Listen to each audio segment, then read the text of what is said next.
Here to violate U.S. law, certainly flout American foreign policy, and he has consistently misled people in responding to questions about whether he was attempting to do business in Cuba. So this adds to the long list of actions and statements that raise doubts about his temperament and qualification to be president and commander-in-chief, and also really continue to stonewall the American voters who deserve to know this information before they cast their votes early or on November 8th. So we will continue to highlight the differences and talk about what we want to do that's going to make life better for the families of America. Secretary Clinton, right here with Tim. All right, and I'm sorry, guys, I'm working on a feature. So you talk a lot about the middle class you have throughout the campaign. I'm hoping that you can help define it for me, and I'm thinking both like numerically, where is in terms of policy, tax policy, where do you put the middle class? And then also philosophically, what is the middle class to you? What does it mean? Well, the middle class is the social and economic engine of our country. It is in so many ways a reflection of the success of the United States from the very beginning to create greater economic opportunity for people willing to work for it. And it has been one of the premier historic accomplishments of our country going back decades, if not longer. And the middle class is a hard to define economic target. The way I talk about it is to say, we know what the median income in America is, but if you're living in high cost areas, if you have kids you're trying to educate and send to college, if you face health care costs that are beyond the average, staying in and progressing up in the middle class takes more money in some parts of America than it does in others. So my pledge has been that I will not raise taxes on the middle class, and I have defined it as I will not raise taxes on anyone making less than $250,000. Because in high cost places in America, that is in many ways, a cutoff that makes sense. It's something that President Obama had adhered to. It's something my husband adhered to, because when you look at the information and across the country, I mean, housing is so much more expensive in lots of places than other places, and you understand why we've set it at that. So the middle class is both real and aspirational, and I want to make sure that it remains strong and it gives people a sense of security and confidence and optimism about their futures. Madam Secretary, how worried are you about third-party candidates in general, Gary Johnson in particular? Could he be a spoiler, and would he be qualified, in your view, to be president at all? Well, look, I am just going to keep running my campaign and do everything I can to encourage people to actually get out and vote. I think either Donald Trump or I will be the president of the United States. And so people have to look carefully in making their decision about who to vote for, because it will be either him or me, and I am going to do everything I can to make sure it's me. Who's your favorite Donald Trump today? You've got a number of Republican endorsements, but polls show the Republican voters are still solidly behind Trump as solidly as Democrats are behind you. Are you disappointed that you have not gotten as much Republican voter support?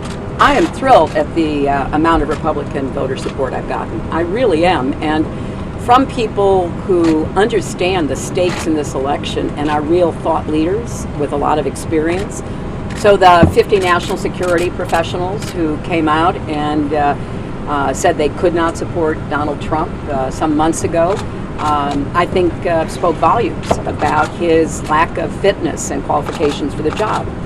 Business leaders, from Mike Bloomberg to Meg Whitman and so many others who understand what it will take to have a competitive economy that works for everybody, not just those at the top. They've been on the front lines. And we have an increasing number of people who've actually been Republican office holders. One current one, as you know, Congressman Hanna from New York, but then yesterday, former Senator Warner from Virginia, who I had the great honor of working with when he chaired the Armed Services Committee. So I'm really honored and proud to have the level of support and the message that it sends by people who understand what the next president is going to be facing and have said Donald Trump should not be anywhere near the Oval Office. Welcome on our inaugural flight. Oh, is this your first This flight? is my first flight. Welcome Yes. aboard. Thank you very much. Very happy to be here. Appreciate it. Secretary Clinton, the Trump campaign is signaling that they are poised to get personal about your husband's past, about your past. How will you respond at the debates, and what's your response today? He can run his campaign however he chooses. That's up to him.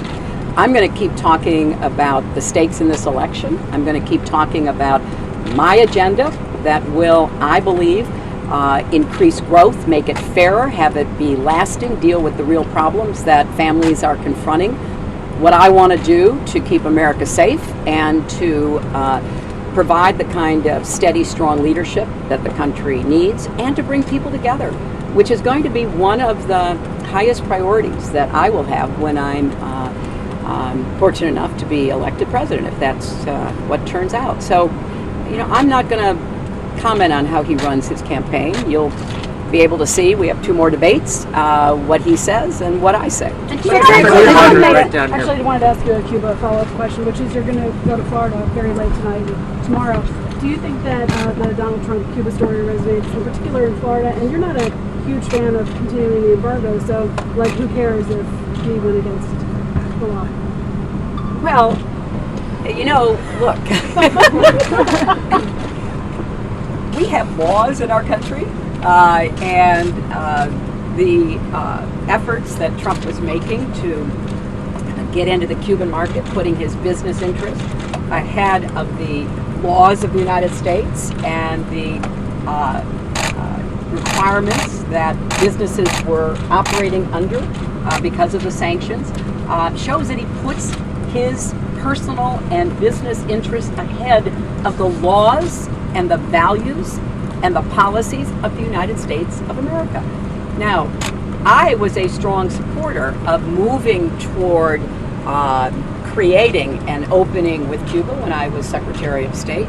I applauded President Obama's efforts, and I will continue those when I am president. But Donald Trump knew what the law was, and from everything we can tell by the investigative reporting that has been done, he deliberately flouted it. And why should it be surprising? Here's somebody who's happy to give his tax returns to state agencies deciding whether he gets to have a casino, but not with the American people. And in fact says it's smart not to pay taxes, while he at the same time criticizes and denigrates the United States of America. So I think it's important for voters to see that this is someone who always puts himself first. And even in the Cuban American community, there has been a change of opinion about what's the best way to bring freedom and democracy and human rights to Cuba. But there was also a very clear understanding of what our laws were and who they covered, which was clear. And unfortunately, it looks like he didn't pay attention to them. But why should we be surprised? This is a pattern. Secretary Clinton, one day. Do you have your hand up? Do you, as someone who presumably wants more women to run for and win office and high office, feel any obligation, if Trump brings up your husband's past, to speak out against a spouse's indiscretions or past being brought into a campaign like this? No.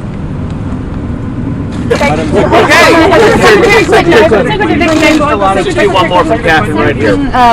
Donald Trump today invokes your husband's impeachment as evidence that he says the Clintons are, quote, the sordid past, and his presidency would be, quote, the bright and very clean future. Wondering if you have any response to that comparison. No. Look, he can say whatever he wants to say, as we well know. We have seen it in real time over the last many months.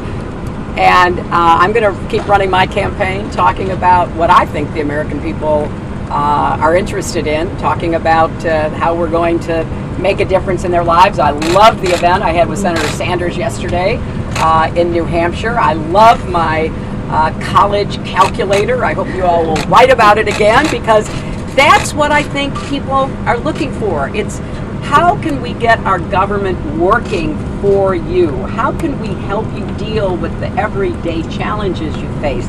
And this amazing college calculator that our team put together will really provide good information. And I want you to understand that is in line with what I want to do more of in the government. We need to use technology more. We need to get more information out. We need to have people be able to access easily information about government programs or costs or whatever it is that's on their mind. So, that's what I'm going to be doing. I'm going to be talking about how we make college tuition free for under $125,000 per family and debt free for everybody else. And I think that's what people care about. Very important one. I thought you were done. Sorry. Okay, just remember, who's your favorite world leader? Oh, let me think. No. Look, I like a lot of the world leaders. One of my favorites is Angela Merkel, because I think she's been an extraordinary, strong leader during difficult times in Europe, which has obvious implications for the rest of the world, and most particularly our country. Her leadership and steadiness on the Euro crisis and her bravery in the face of the refugee crisis is something that I am impressed by. I've known her for a long time. She and I have known each other back into the 1990s. I've spent a lot of time with her, and I hope I'll have the opportunity to work with her in the future. But we could talk about lots of different leaders if you want to sometime. Is it disqualifying that Gary Johnson couldn't answer the question?